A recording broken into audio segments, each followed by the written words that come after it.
Boa noite oficialmente, né? Gostaria só de falar o que me motivou a criar esse ciclo de palestras, né?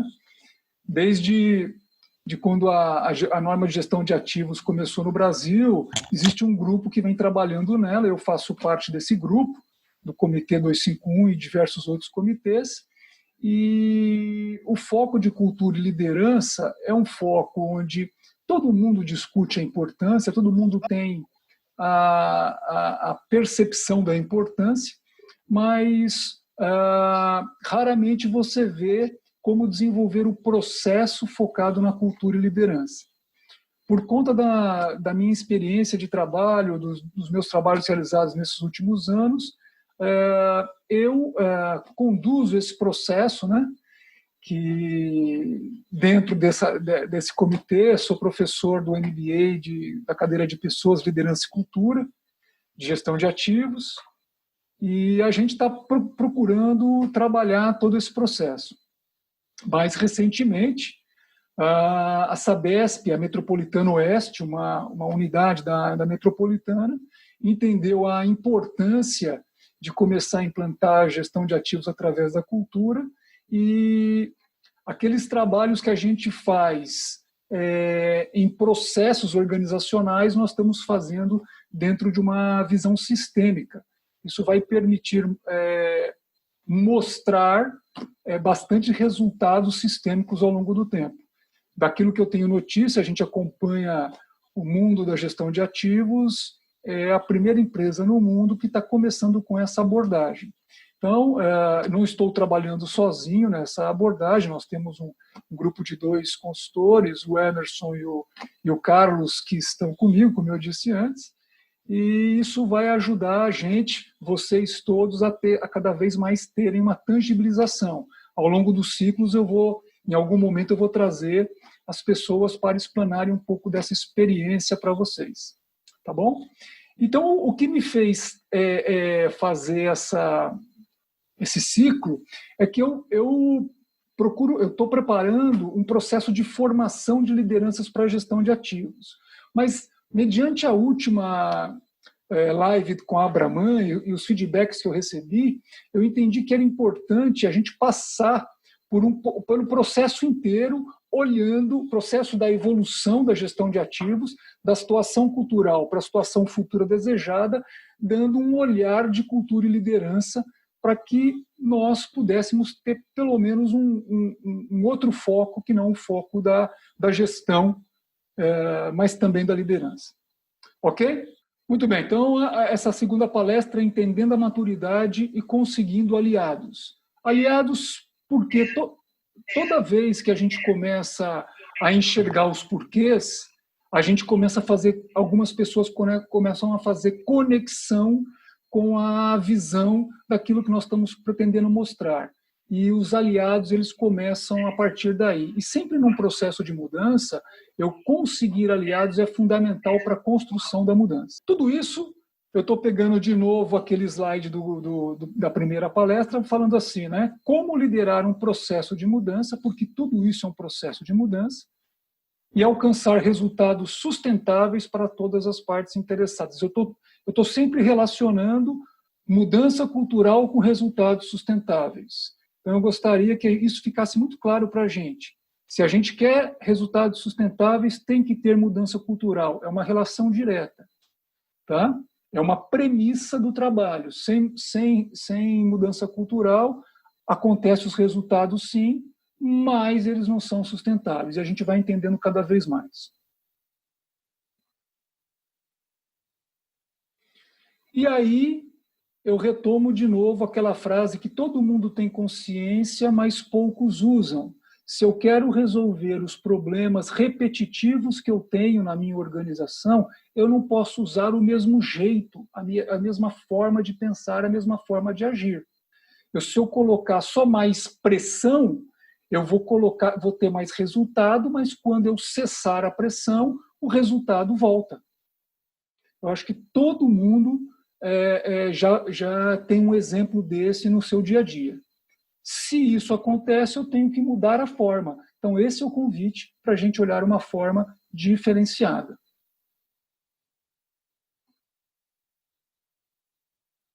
E aí vem a mandala da evolução.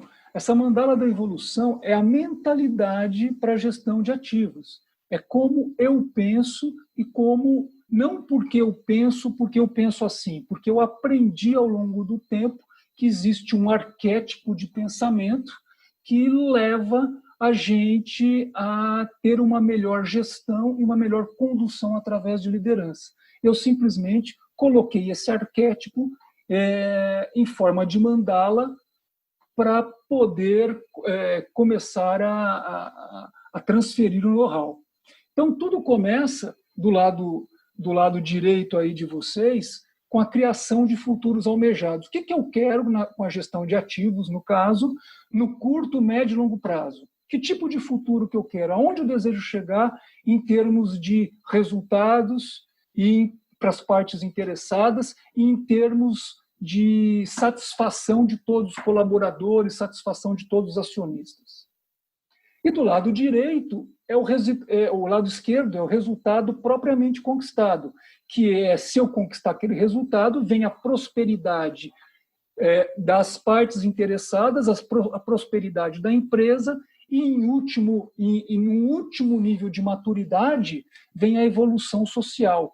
Porque quanto mais o ser humano evolui na sua essência, ou quanto mais uma organização, privada ou não, evolui nos seus serviços, mais ele estará conectado com a comunidade e com a evolução. Então se eu quero criar futuros almejados, eu tenho que estabelecer estratégias e planos. O lado da gestão e da estratégia é esse lado aqui. Então, o que eu faço? Eu vou criar uma conexão estratégica. O meu SAMP, ele sai daqui. Quais são as partes interessadas? Que valor que elas querem? O acionista, o órgão regulador, o fornecedor, os colaboradores, o que eles querem? Eu especifico o que eles querem, aí eu faço a seguinte pergunta: se eles querem isso, que resultados eu tenho que ter com o meu portfólio de ativos? A resposta desta pergunta, eu conecto resultados de ativos com a entrega de valor para as partes interessadas. Aí vem uma segunda pergunta: se eu quero esses resultados, em que processos do ciclo de vida eu tenho que ter excelência? A resposta dessa pergunta me conecta aos processos que eu tenho que trabalhar. Não estou falando de área, estou falando dos processos. Então, por exemplo, eu tenho que trabalhar um processo de melhoria de análise de falhas, para que, se eu melhorar a melhoria de análise de falhas, eu aumento a disponibilidade, reduzo o custo operacional e vou melhorar o retorno sobre o investimento aqui do acionista. Por exemplo, essa seria uma linha, né? Eu preciso reduzir o número de falhas, por se eu reduzir o número de falhas, eu reduzo as falhas nos ativos, que eu reduzo a reclamação de cliente e deixo o cliente mais satisfeito. Então, também falhas têm a ver com o cliente. E assim sucessivamente. Então, aqui eu estabeleço quais processos. Eu preciso ter um melhor processo de sistema de informação, eu preciso ter um melhor processo de análise de confiabilidade dos meus ativos, preciso ter um melhor processo de análise de investimentos. Então, aqui eu estabeleço que processos vão me dar aquele resultado. Uma vez que eu estabeleci os processos principais que vão me dar aquele resultado, eu faço a última pergunta. Se esses são os processos principais, como que eu capacito, desenvolvo e valorizo as pessoas para que elas possam executar esses processos principais com excelência? Cheguei na correlação processos-pessoas, olhando para as pessoas. Em vez de olhar só para o processo, que é uma forma usual que a gente trabalha, eu começo a fazer a conexão pessoas com processos. E aí eu estabeleço a estratégia, então a estratégia tem que descer até essa parte amarela, dentro de uma cultura atual, e eu começo a implementar. A implementação, ela não deve ser só de monitoria e controle, passar planos de ação e ficar cobrando. Esse tipo de abordagem que é a tradicional, ela é muito incremental. Eu não consigo grandes resultados devido a muitos motivos. Eu tenho que trabalhar o propósito, os porquês disso daqui, e trabalhar a visão, aonde eu quero chegar e o que eu ganho com isso. Aqui, ó, tem que trabalhar o primeiro nível do valor. Aí, a probabilidade das pessoas se engajarem no processo aumenta. E isso é um atributo da liderança. Não é um atributo de um gestor, é um atributo de líder. Então, isso que eu gostaria que ficasse nesse momento. Existem algumas palavras-chave para rodar essa mandala, mas vamos deixar aqui para o momento. A gente vai conversando dessas palavras ao longo do tempo. E isso tudo, ao girar, gira um processo de gestão da mudança para eu sair de uma situação atual, com a cultura atual, e para uma situação futura.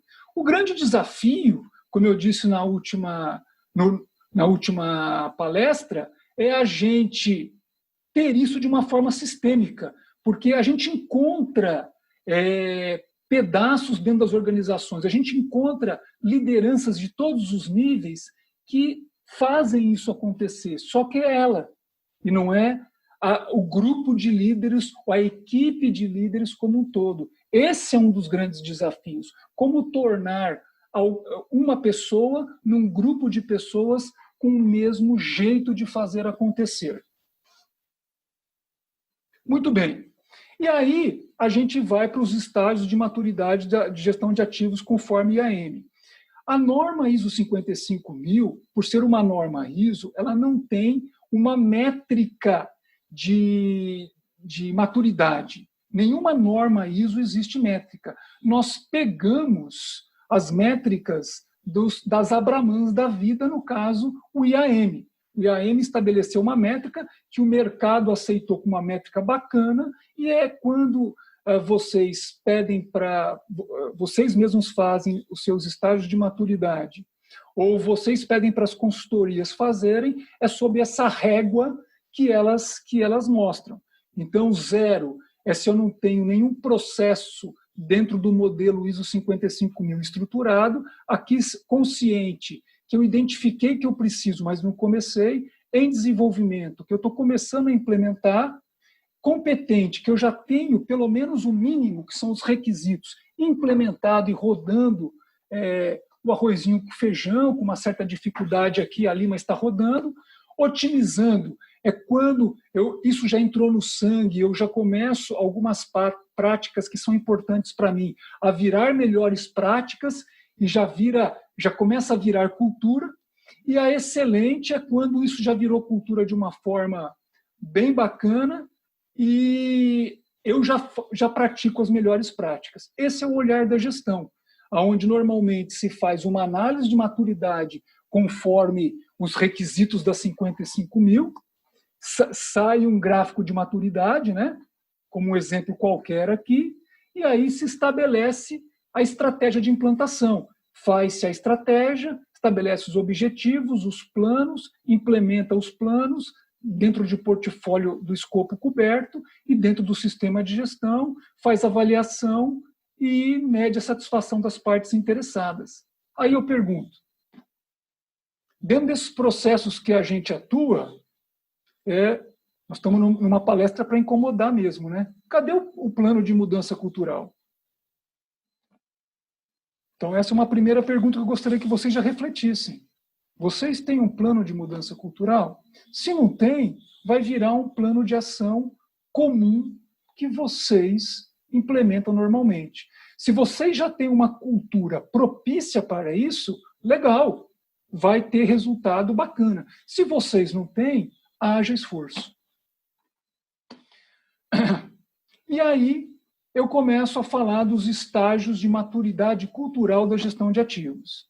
E eu fiz um paralelo que eu vou mostrar para vocês de onde surgiu essa fonte, e eu fiz uma adaptação ao longo das principais avaliações culturais de maturidade existente. E eu trouxe para a gestão de ativos. Essa que é uma das grandes inovações.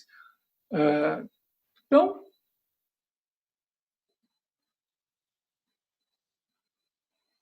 o primeiro estágio de maturidade, né,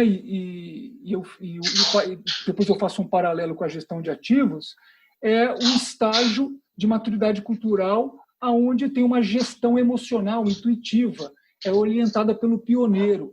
É uma empresa inicial, uma empresa de dono. O dono manda naquela empresa.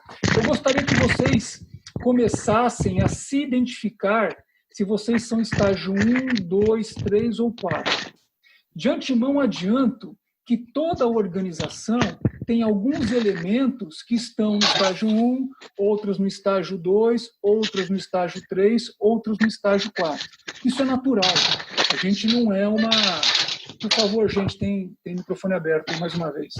A gente não é uma empresa... a gente não é uma empresa travada. Nenhuma empresa é uma empresa travada. Então, você tem ilhas nas várias partes. Gente, microfone aberto. Vocês têm ilhas em várias partes.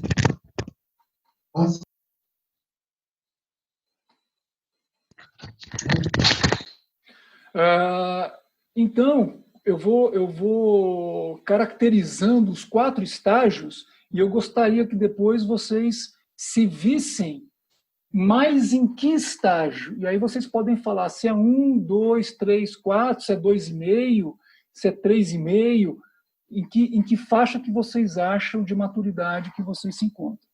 Claro que isso tem uma métrica, tem checklist e tudo, mas para nós aqui nesse momento da palestra é só para a gente ter uma noção.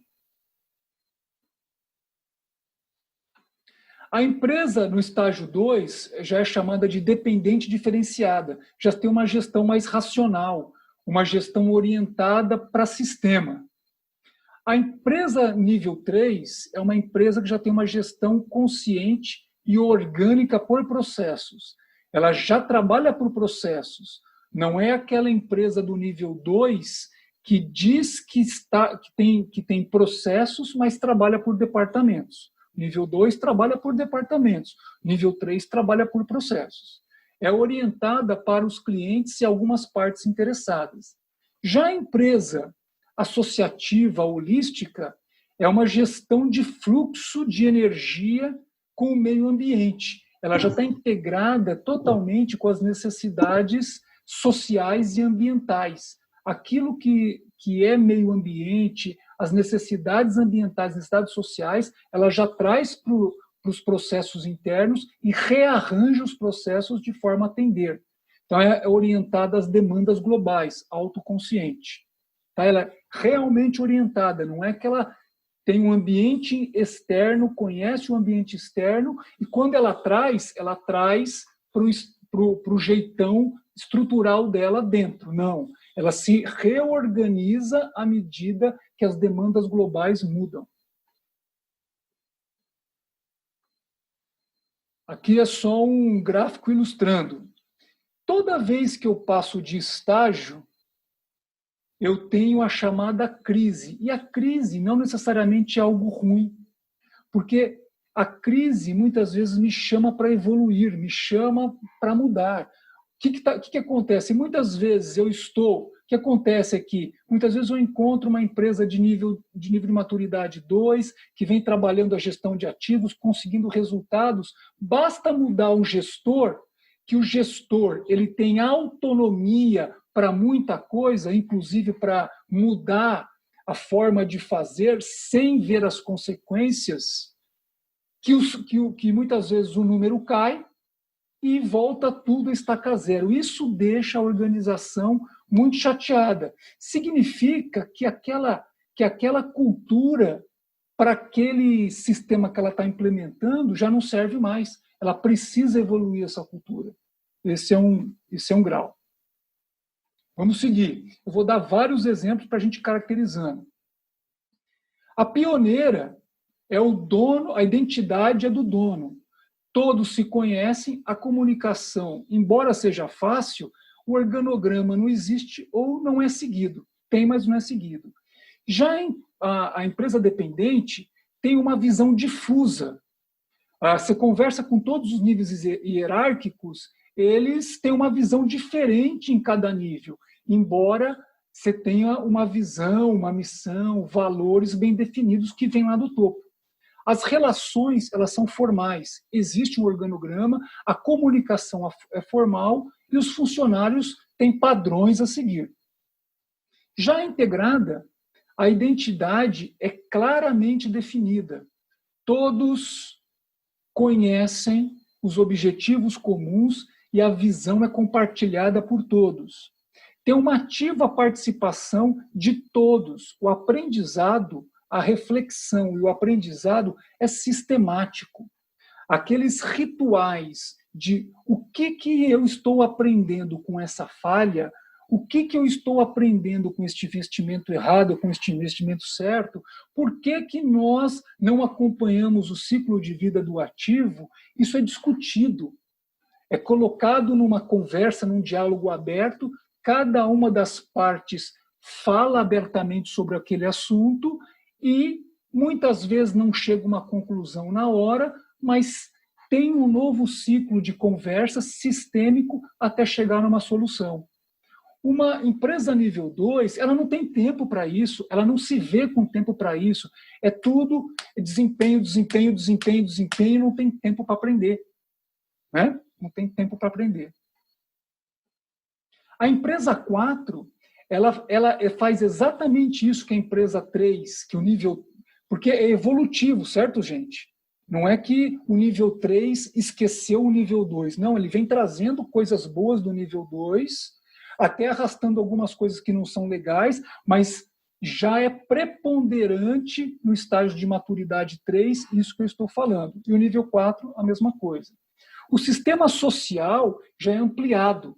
As relações são associadas à cadeia cliente-fornecedor. Esse aprendizado se estende à cadeia cliente-fornecedor. E o colaborador, ele se sente como um cidadão, colaborando com a comunidade do entorno sistematicamente. Aquilo que ele faz, a tarefa do dia a dia, quer seja apertar o parafuso, quer seja consertar, fazer uma inspeção, quer seja comprar alguma coisa, ele tá plenamente consciente do propósito dele. Ele só vai comprar aquilo porque aquilo é preciso, só vai comprar no momento certo e só vai comprar com a melhor qualidade, com o menor custo de vida, porque isso é que faz bem para o todo. Então, ele tem essa consciência, por isso que ele está no nível 4. Os processos do nível 1, eles são artesanais, são improvisados e flexíveis. Só que essa flexibilidade ela é boa até um certo momento, depois ela é ruim. Né? Vamos saber entender isso. No nível 2, já os processos são sistematizados e tem a sua eficiência. Claro que tem sua eficiência. Né? Não é a que eu gostaria de atingir para a gestão de ativos, mas tem sua eficiência. No nível 3, os processos são orientados às expectativas dos clientes. Então, realmente, eu já mudo as atividades focado nas expectativas dos clientes e não nos meus desejos dos meus processos. Então, se eu preciso reduzir o inventário de estoques ou otimizar o inventário de estoques, suprimentos, almoxerifado, manutenção, trabalham integrados e não daquela forma onde suprimentos e manutenção estão trabalhando melhor, almoxerifado e manutenção estão trabalhando melhor, mas eu vou nem mexer com suprimentos, porque suprimentos é uma área à parte, né? Que isso é característica do nível 2. Aqui não tem área à parte, eles já sabem que eles têm que trabalhar com um propósito integrado. Não tem dificuldade em convencer, não tem que gastar energia de convencimento. Já no nível 4, isso melhora ainda mais. Os processos são fluidos, igual uma água fluindo, determinados pelas necessidades da cadeia de associados e as necessidades do sistema social como um todo. Então, os processos eles estão integrados, né? As partes interessadas fazem parte do processo. Eles não são alguém que eu somente entrego, mas eles são alguém que participam ativamente do processo. Numa pioneira, os recursos são escassos, os lucros são investidos. Aqui na dependente, O foco são grandes investimentos em máquinas, equipamentos, a visão da era industrial. Na integrada, a visão é da era do conhecimento.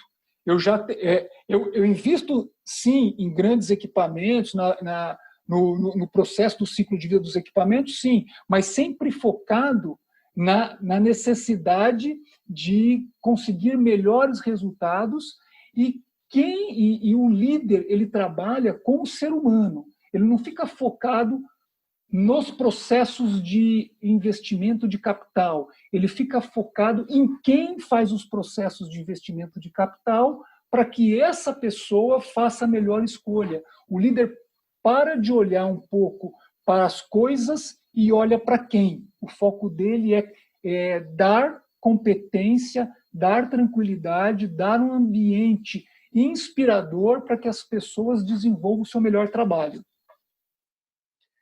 E no item 4 é direcionado à eficácia dos processos, enfoque no uso racional dos recursos. Eu não estou pensando mais só fazer bem a minha gestão de ativos, eu estou pensando em fazer bem a minha gestão de ativos com os menores recursos energéticos possível. E, se possível, dentro de um ciclo autogerível, né?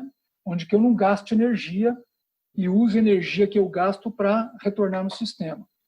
Estou falando isso de processos e de equipamentos. A visão de mercado de uma empresa pioneira é contato direto com os clientes. No dependente, é mercadão. Eu uso os meus equipamentos, solto os meus produtos e serviços para atender todo mundo, não tenho muita diferenciação. Já na integrada, o enfoque do mercado são nos clientes e nas partes interessadas efetivamente. E no estágio 4, as partes interessadas já são integradas no meu processo. Elas participam das atividades do processo. Eu envolvo elas para a tomada de decisão. É muito interessante. A pergunta estratégica de uma empresa pioneira é: como posso crescer? Olha o cachorro aí, gente. Numa empresa dependente é: como posso dominar os ativos e reagir rapidamente às demandas? Numa empresa independente, ela já consegue responder essas duas perguntas de uma forma sistêmica e vai para a terceira. Como podemos dar respostas rápidas e confiáveis para clientes e partes interessadas? E a quarta, como eu posso maximizar o valor para todas as partes interessadas dentro de um sistema autossustentável?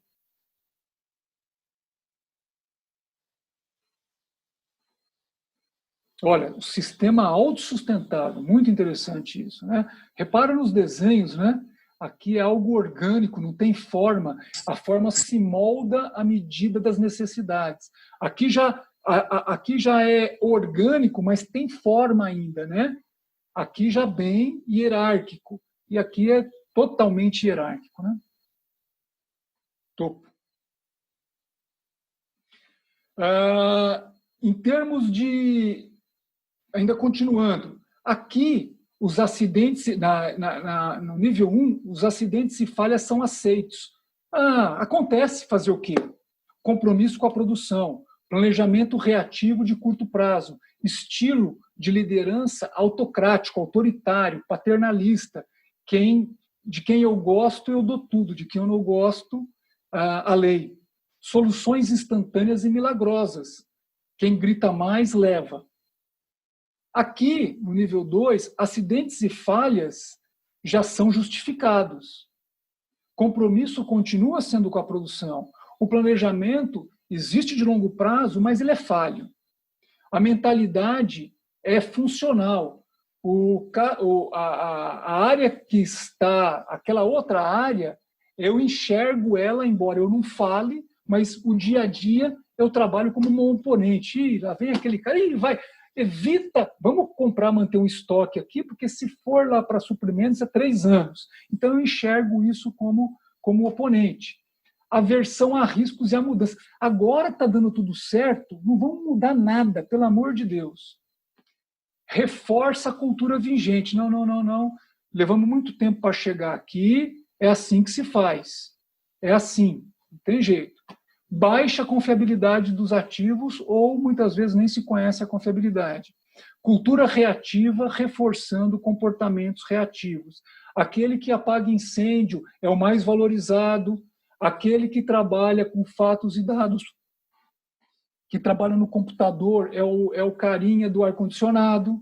Então, você tem até uns jargões que são pejorativos ao time, de tal forma que se você quer ser valorizado, crescer, você tem que sair correndo para cuidar das coisas que a liderança valoriza. Isso não é falado, isso é visto, é agido. Já na independente, acidentes e falhas não são aceitos. Quando acontece, é muito esporádico e cai o mundo. Cai o mundo no bom sentido para entender as causas que nunca mais aconteça. Então, tem o compromisso não é com a produção, o compromisso é com a segurança e depois produção. Planejamento integrado de longo prazo existente e funciona adequadamente. Tem falhas? Tem, mas é muito menor do que aqui. O processo já funciona bem. Mentalidade de processos, uma mentalidade integradora. Eu já não vejo mais as áreas como oponentes, até porque eu tenho relações numa esfera de outro nível com as áreas. As pessoas trabalham essa mentalidade. Riscos e mudanças são bem-vindos. A cultura vigente é questionada. Questionada no seguinte sentido: se tem algo melhor, por que não mudar? Alta confiabilidade dos ativos. Cultura é proativa, reforçando comportamentos. Na associativa, compromisso com as demandas latentes das partes interessadas. Então, a diferença da 3 e para 4 é que meu compromisso é com as partes interessadas. O processo é bem consequência. Planejamento integrado de longo prazo, eficiente e eficaz. Mentalidade de sistemas sociais. É uma empresa integradora. Riscos e mudanças fazem parte do processo. Não só são aceitos, mas como faz parte. Eu já entendo isso. A cultura de aprendizagem o tempo todo. Se tiver que mudar, muda. Vão mudando. Nós nos adequamos às coisas, adequamos bem. Alta confiabilidade dos sistemas além das fronteiras. A minha fronteira já não é mais a minha empresa. Eu já enxergo a visão sistêmica da coisa, desde do primeiro nível da cadeia até o último nível. A cultura é de alto desempenho e satisfação, focado no propósito. Todo mundo sabe o porquê está ali e se fizer aquilo bem feito, o que ganha no final. Ganha para ele e ganha para a comunidade e para o negócio. Todo mundo sabe. A liderança, no nível 1, é focado na tarefa com baixo comportamento e relacionamento. Aqui no dependente é focado na tarefa com compromisso de treinar e capacitar pessoas. E a maioria é capacitação técnica. Já na independente, a liderança é focada no comportamento e relacionamento. E cria um ambiente superior para a mudança. É baseado no apoio das pessoas. Eu foco nas pessoas. No nível 4, a liderança é focada em desenvolver e ampliar o ambiente de aprendizagem, baseado no sucesso dos colaboradores na cadeia de valor. Eu me preocupo com o sucesso pessoal dos meus colaboradores. Porque se ele tiver sucesso pessoal, ele vai dar o melhor para mim aqui. Na pioneira, tem uma cultura de baixa disciplina e flexibilidade, baixa confiança. Na diferenciada, é pouca confiança ou é restrita em alguns líderes. Eu tenho alguns líderes que têm uma equipe que tem alta confiança nele, mas, no geral, a confiança é baixa e por isso que eu não exponho a causa dos problemas ou aquilo que eu acho que eu penso. Alta disciplina e flexibilidade e alta confiança já está no nível 3. E alto comprometimento de todos com o sucesso. A instintiva, ela está num estágio que a gente chama de inconsciente. Ela não sabe o que sabe, ela simplesmente faz, pela necessidade. Do nível 2, ela já está num estágio consciente. Ela sabe o que não sabe. No nível 3, a gente chama de um consciente competente. Ela sabe o que sabe o que sabe fazer bem. Ela já sabe os seus pontos fortes e trabalha neles. E o nível 4 já desempenha o papel de uma forma natural. já é subconsciente, aquilo que ela faz para as demandas sociais, não precisa ficar pensando, já sai naturalmente. Em termos de compromisso, as pessoas no nível 1 ela espera ser mandada. No nível 2 já tem uma gestão. A pessoa pergunta e começa a apresentar sugestões. No nível 3, já tem uma característica de liderança a organização como um todo. Foco nas prioridades, pretendo fazer, eu faço aquilo que é necessário, sem ficar perguntando, porque eu sei as prioridades que levam ao resultado e a comunicação já é fluida. No nível 4, eu faço simplesmente porque eu sei a importância e não preciso perguntar mais para ninguém. O processo de tomada de decisão no meu nível já é natural e as pessoas que estão na minha equipe já vão tomando decisão, não fica trazendo muita coisa para mim. O compromisso é visível com o propósito. Respondam para mim aí. Qual que é o nível que a organização de vocês mais se encaixa, a organização de gestão de ativos mais se encaixa? 1, 1,5, 2, 2,5, 3, 3,5, 4. De novo, eu repito, vocês devem ter se encontrado nos 4 níveis, mas aquela que melhor representa é o quê?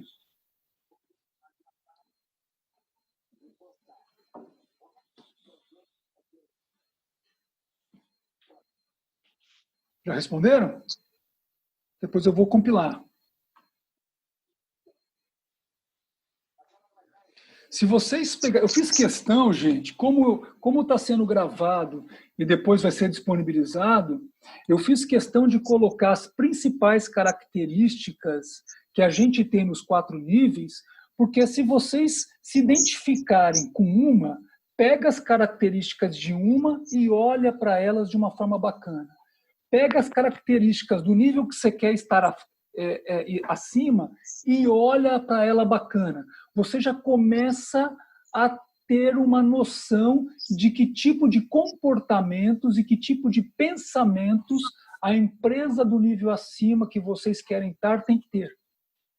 Por isso que eu fiz questão, e vocês me permitam eu ter sido extenso aqui, porque foi uma forma que eu encontrei de deixar um pouco mais de informação prática para vocês aí. Vou seguir. Comparando os estágios de maturidade, agora eu posso abrir para vocês. Olha, eu fiz um estudo onde eu extraí daquele livro Vivendo a Gestão de Ativos, que foi um dos primeiros livros da gestão de ativos que o Lafraia escreveu junto com me fugiu o nome do australiano, já vou lembrar. Eu pincei de lá as características e fiz um paralelo com os estágios de maturidade.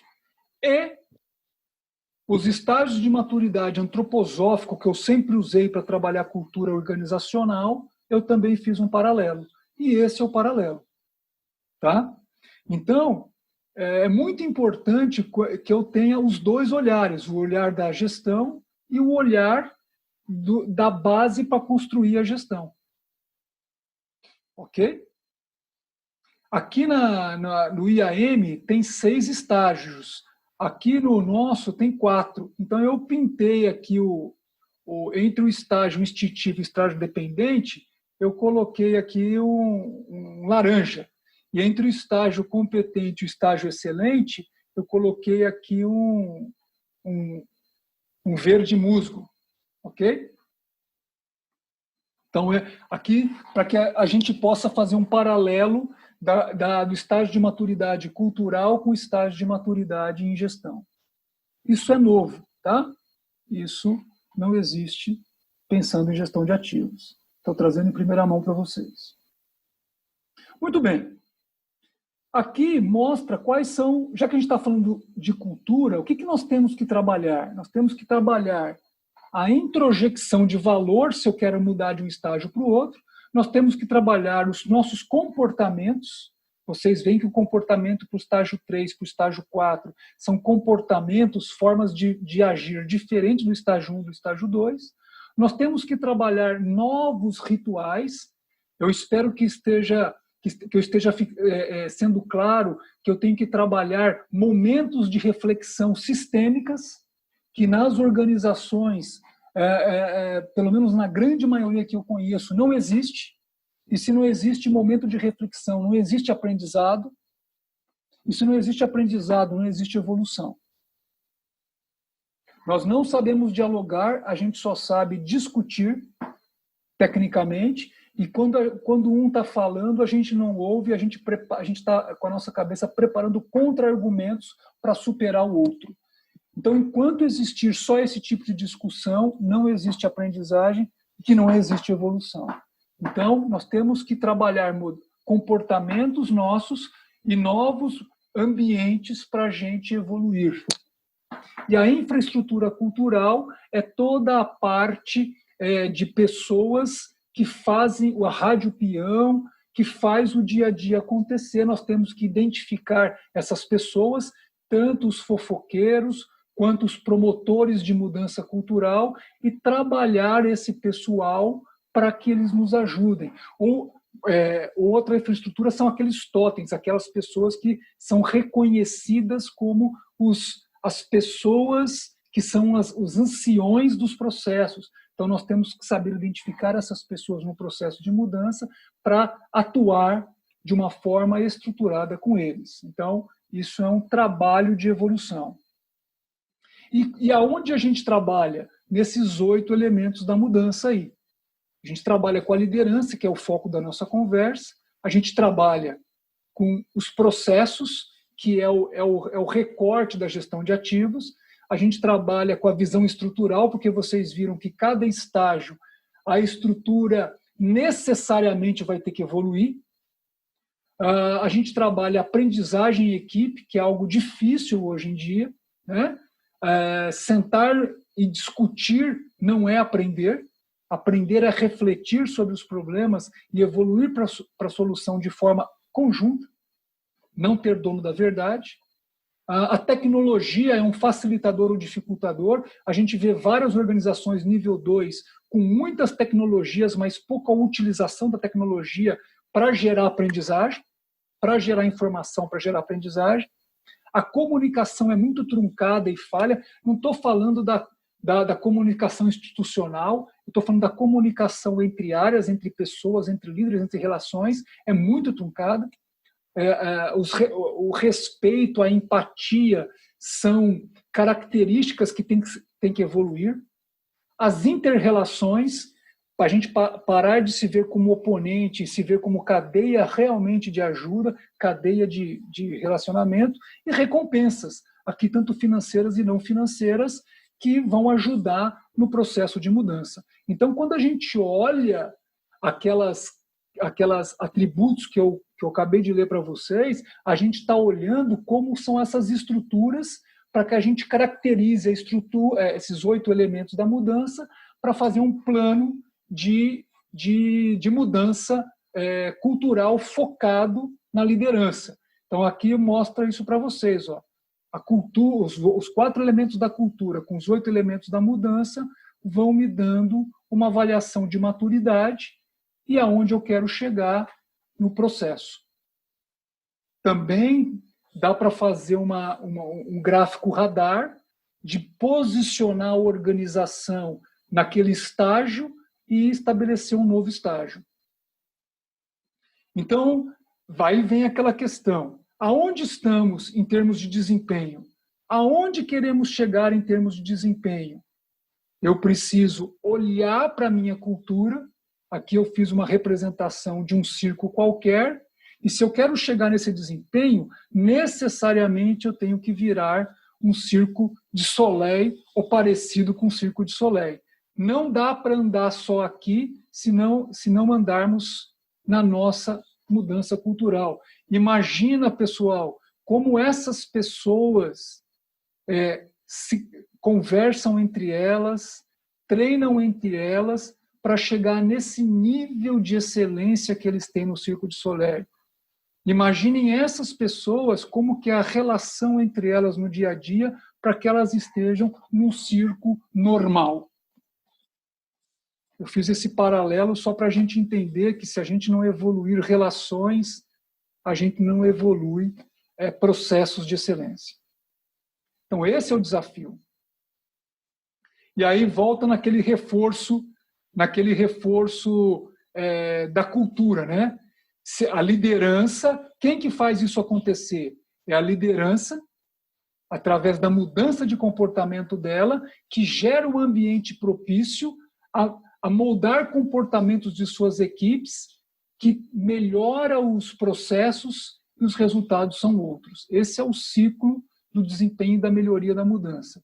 Além de trabalhar a parte dos chamados hard skills, que são as habilidades técnicas, que é comum nas empresas atuais, nós temos que trabalhar, portanto, os soft skills, que são as habilidades não técnicas e que permitem a melhoria do relacionamento, sair de uma estrutura funcional para uma estrutura processual e depois para uma estrutura orgânica.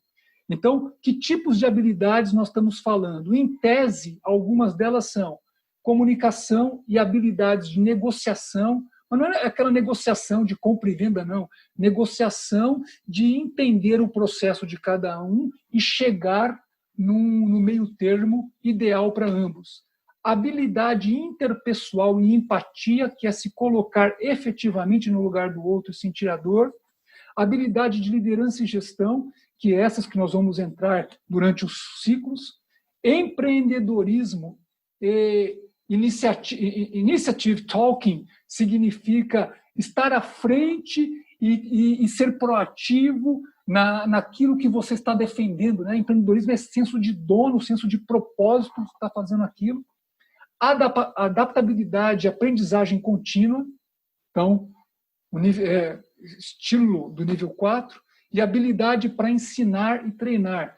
Vocês percebem que, como o foco para de ser processos e vai sendo pessoas, eu, como líder, tenho que desenvolver cada vez mais as minhas habilidades para ensinar e para treinar pessoas nessas questões, porque as questões de hard, que também são importantes, elas já estão de alguma forma mais avançadas, né?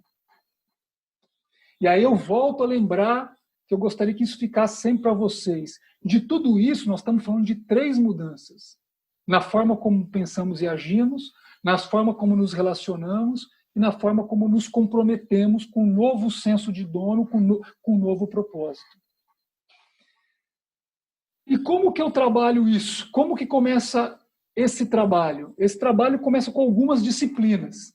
Se eu tenho o presente como ele é, e eu conheço a minha maturidade cultural e de gestão, porque hoje eu consigo conhecer, como eu mostrei para vocês, eu vou refletir os porquês que nós estamos aqui. De novo, eu repito, eu vejo pouca reflexão, eu já vejo mais a fazeção, já parte para o SAMP, para o AMP, é o momento de reflexão só naquele momento e sai fazendo com plano de ação. Isso é pouco para chegar nos resultados que desejamos. Para que construir essa ponte, as lideranças e equipes têm que construir uma jornada, um ambiente de mudança. Então vai devagar que eu estou com pressa. E esse ambiente de mudança, ele começa a entender os porquês dentro de uma competência que eu tenho que desenvolver que chama visão compartilhada. Eu e minha equipe, nós temos que falar sobre o que nós estamos vendo. E esse falar sem medo, com confiança. Então, um ambiente de confiança, que é o que nós não encontramos hoje. Então, 2 ou 3 falam, normalmente os líderes, os chefes. Muitos se calam não concordando e aceitam a imposição.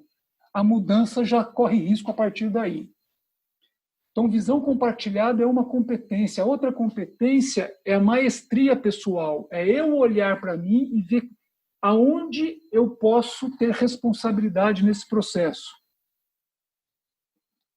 A outra competência é a gente entender os nossos pressupostos.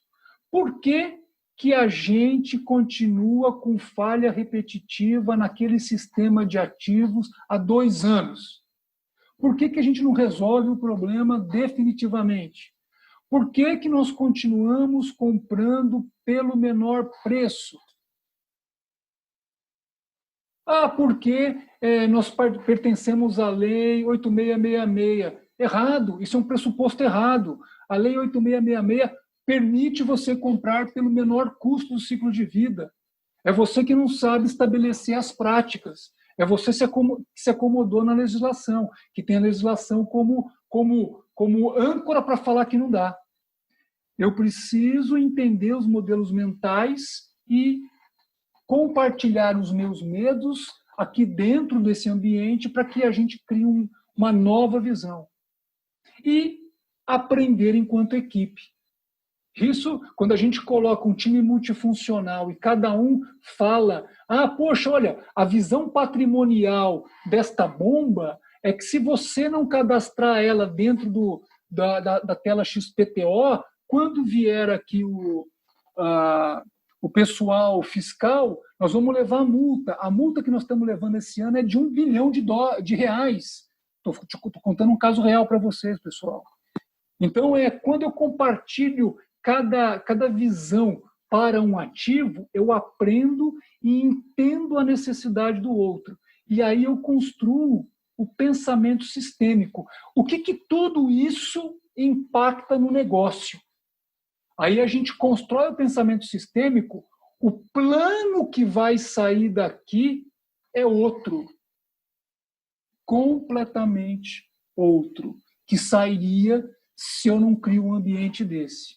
Então, esta é a construção. É claro que cada elemento desses eu tenho que aprender, tem ferramentas, e eu vou dar algumas ao longo dos nossos ciclos, mas aí é uma capacitação que as lideranças têm que desenvolver, têm que ter o propósito disso.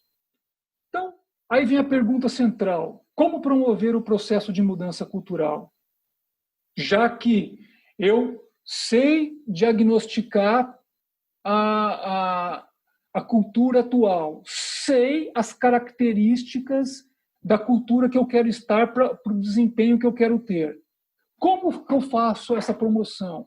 Quais as competências que eu tenho que ter para liderar o processo de mudança na minha esfera de atuação? É a conversa de terça-feira que vem. Monteiro, me permite uma pergunta? Sim, Eric. É possível implantar a gestão de ativos de baixo para cima?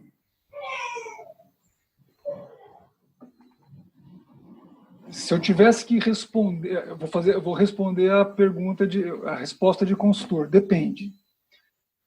Em linhas gerais, não. Agora, depende de quem é esse que está embaixo, de qual é o nível de autoridade que ele tem sobre a equipe, o nível de confiança que a equipe tem nele. Ele pode fazer um piloto usando essas coisas que nós estamos falando, trazer resultados e esse piloto servir de base para o convencimento. Aí é possível, sim. Muito mais esforço, né? Muito mais esforço. Com certeza. Se o meu nível de autoridade ele é para a empresa inteira, porque assim, como a maioria das empresas, isso que é legal, como a maioria das empresas estão normalmente no nível 2, que nível que é esse? Comando e controle. A visão é de topo. Portanto, que a resposta é essa. Se todas as empresas hoje estivessem no nível 3, eu diria que tanto faz por onde começa, porque na hora que começa um resultado bom, o líder do nível 3, ele já capta a ideia, chama... Ô, Eric, vem para a sala aqui. O que você está fazendo de sensacional ali, rapaz? Que coisa maravilhosa. Me explica direito. Cara, chama a equipe. Vamos ver como que a gente pode fazer isso. Esse é o líder do nível 3. Entendeu?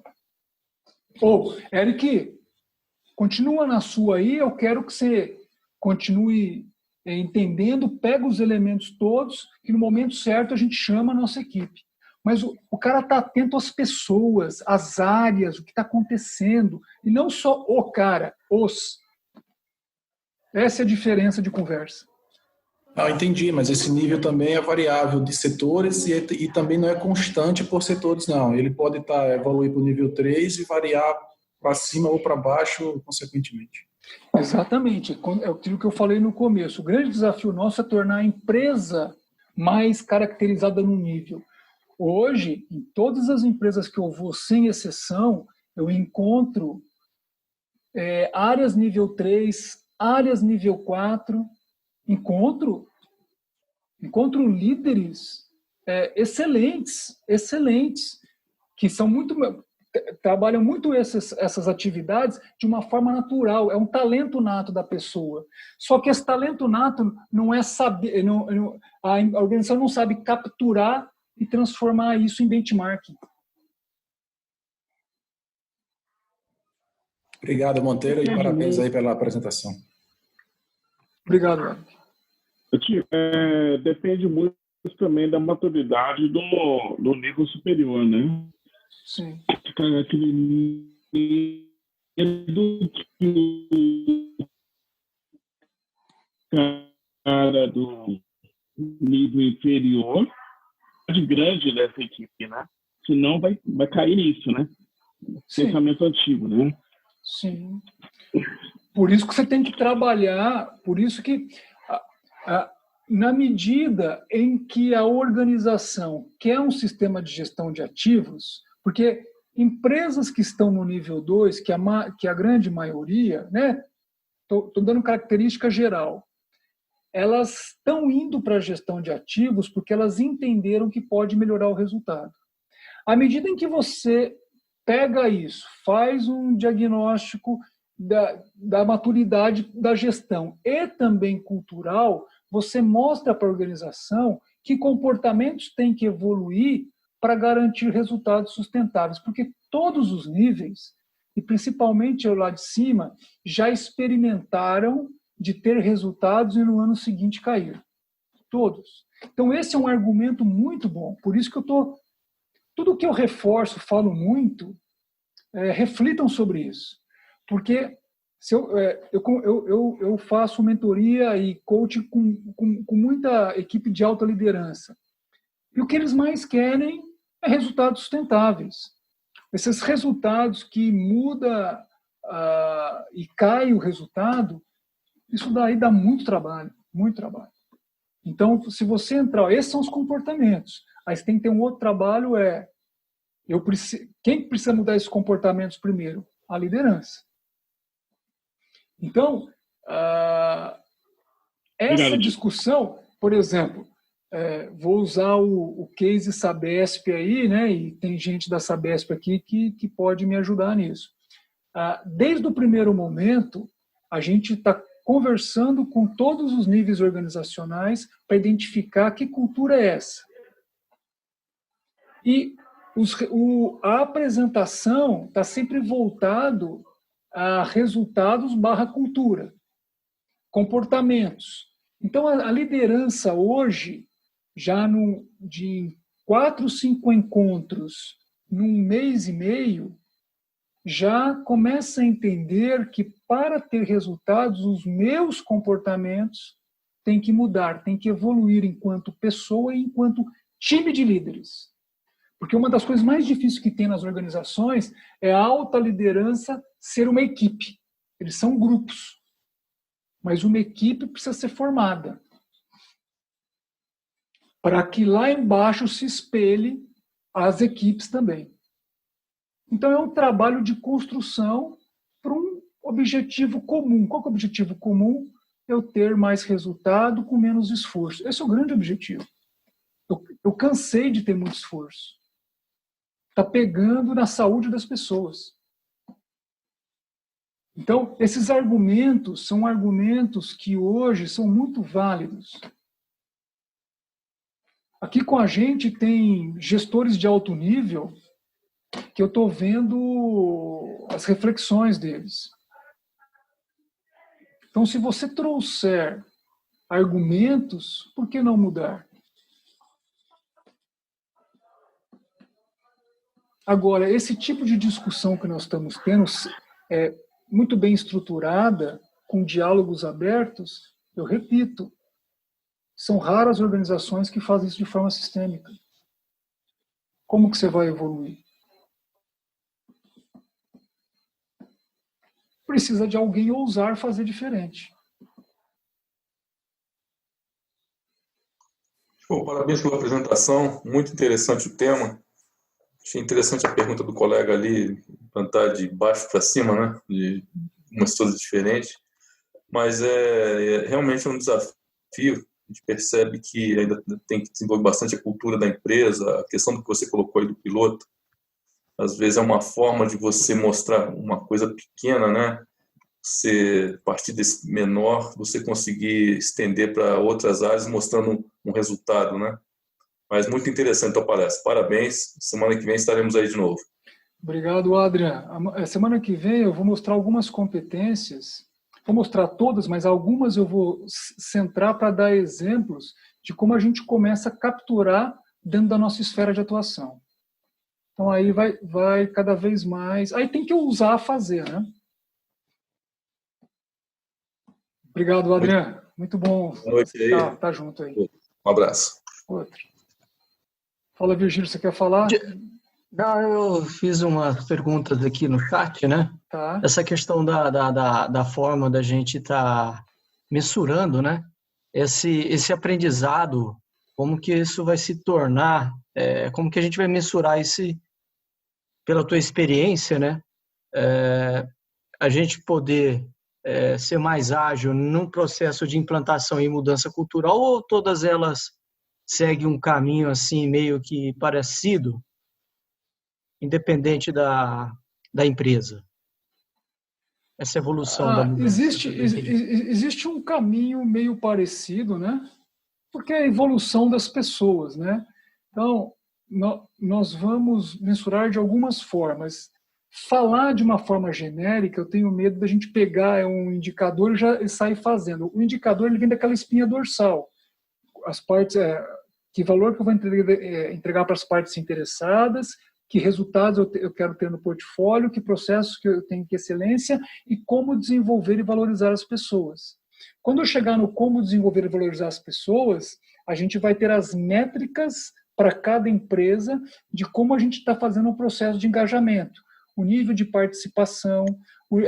Então, alguma daqueles soft skills, que é a forma como a gente se relaciona.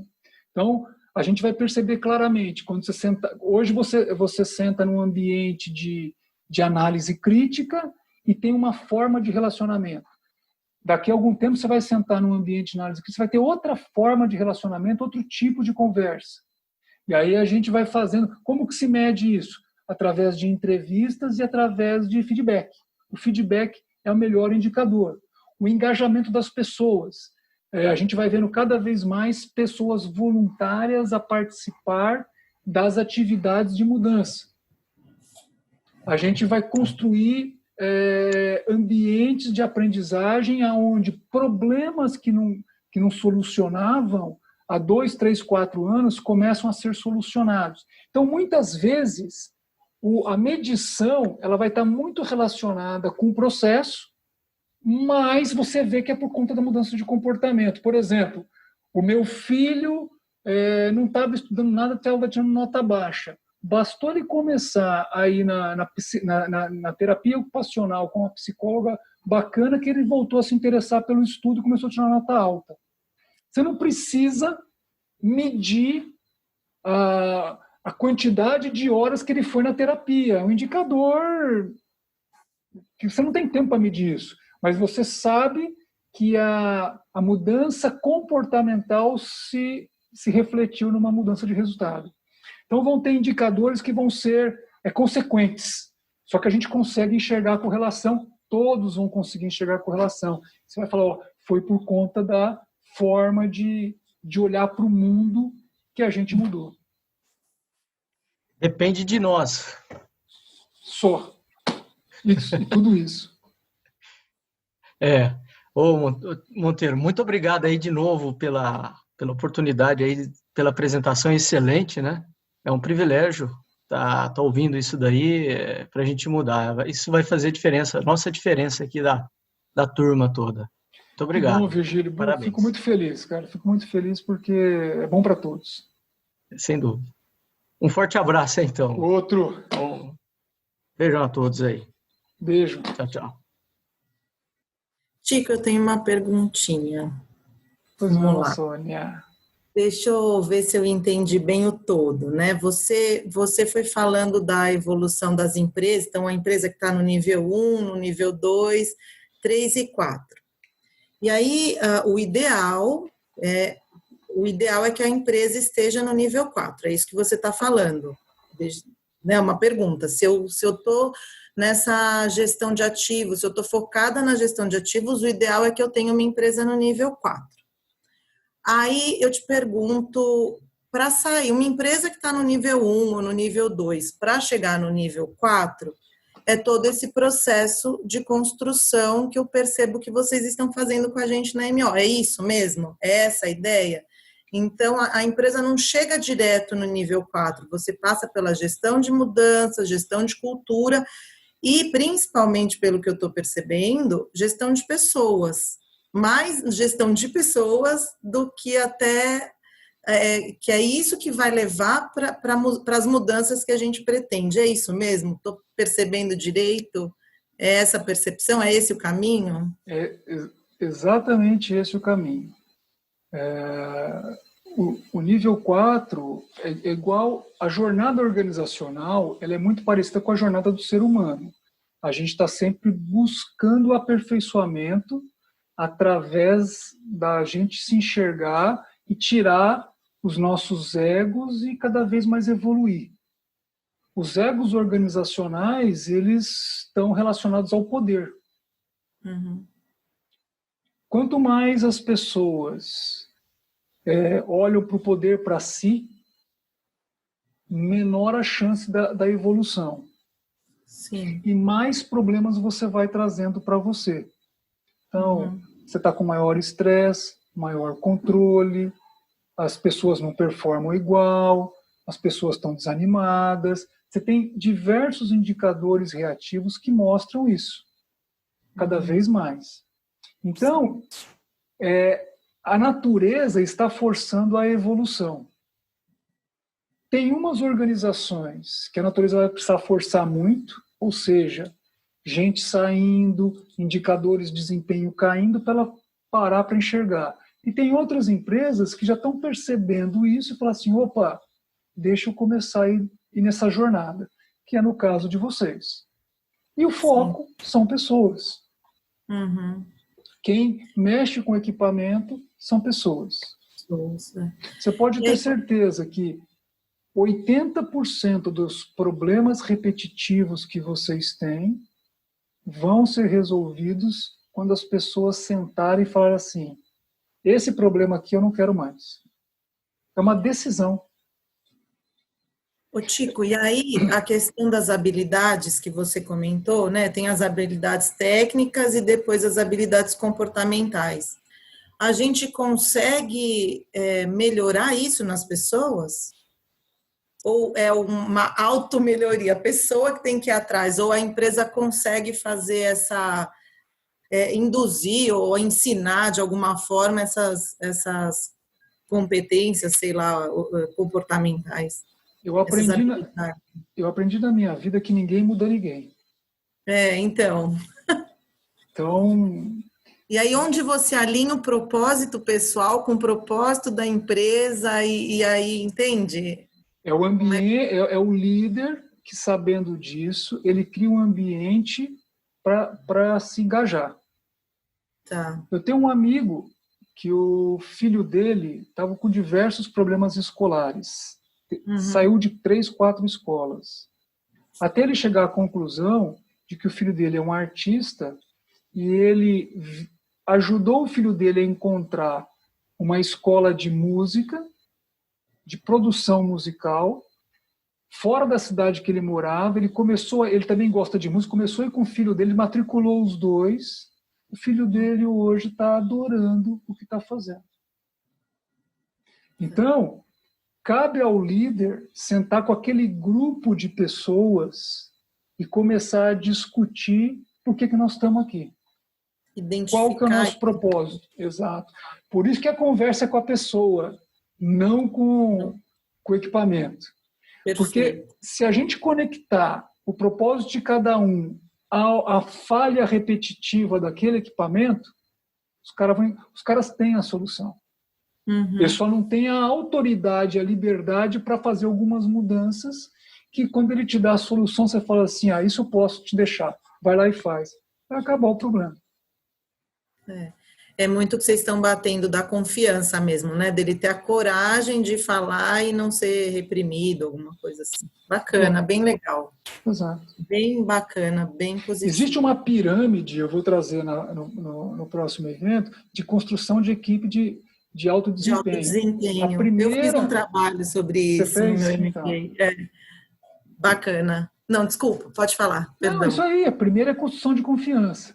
E aí a gente pode falar como construir essa confiança, como que a gente trabalha a construção de confiança. Uhum. Tá vendo? São coisas que nós, como líderes, não fazemos no dia a dia. Um faz, o outro não faz, mas eu sou um coordenador que tem mais 20 coordenadores. Você faz, que você é coordenador, mas eu não faço. Então, ou 2 faz, aí 8 não fazem. Então, difícil, né? A proposta é, todos nós fazemos, cada um do seu jeito. Você não vai perder o seu jeito.